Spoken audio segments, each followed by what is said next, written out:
اللہ کے پیغمبر حضرت سلیمان علیہ السلام آسمان اور زمین کے درمیان ہوا میں پرواز فرمایا کرتے تھے۔ ایک دن آپ گہرے سمندر کے اوپر سے محو پرواز تھے تو ہوا کی وجہ سے سمندر میں خوفناک لہریں اٹھتی دیکھیں۔ آپ نے ہوا کو حکم دیا کہ ٹھہر جاؤ، پھر جنات کو حکم دیا کہ وہ سمندر کے پانی میں غوطہ لگا کر اس کے اندر دیکھیں۔ جنات نے ایک ایک کر کے غوطہ لگایا تو سمندر کے اندر ایک سفید رنگ کا خوبصورت کمرہ دیکھا جس کا کوئی دروازہ ہی نہیں تھا۔ جنات نے اس بات کی خبر حضرت سلیمان علیہ السلام کو دی تو آپ نے اس کمرے کو باہر نکالنے کا حکم دیا۔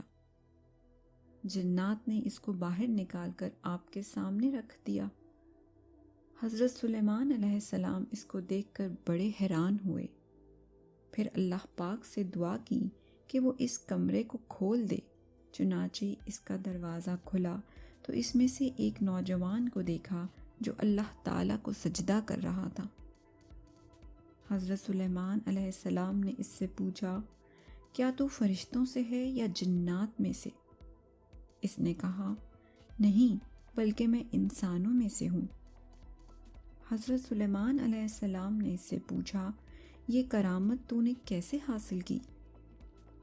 اس نوجوان نے کہا، والدین کی خدمت کی وجہ سے کہ میری ماں بوڑھی تھی، میں اسے اپنی پیٹھ پر اٹھائے رکھتا تھا اور وہ مجھے یہ دعا دیا کرتی تھی، اے اللہ تو اس کو سعادت عطا فرما اور میری وفات کے بعد اس کو ایسا رتبہ عطا فرما دے کہ نہ وہ زمین میں ہو اور نہ آسمان میں۔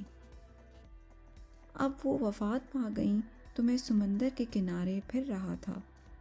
میں نے سفید موتی کا ایک کمرہ دیکھا۔ جب میں اس کے پاس گیا تو وہ میرے لیے کھل گیا اور میں اس کے اندر داخل ہو گیا۔ اس کے بعد وہ اللہ کی مرضی سے مجھ پر بند ہو گیا۔ پھر مجھے علم نہیں تھا کہ میں زمین پر ہوں کہ آسمان میں ہوں یا ہوا میں ہوں، بس اللہ تعالیٰ مجھے اس کمرے میں روزی دیتا ہے۔ حضرت سلیمان علیہ السلام نے پوچھا، تیرے پاس اس میں روزی کس طرح آتی ہے؟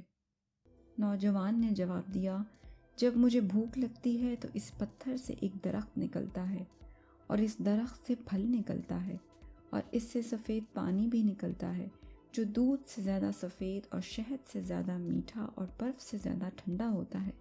میں اس سے کھاتا اور پیتا ہوں۔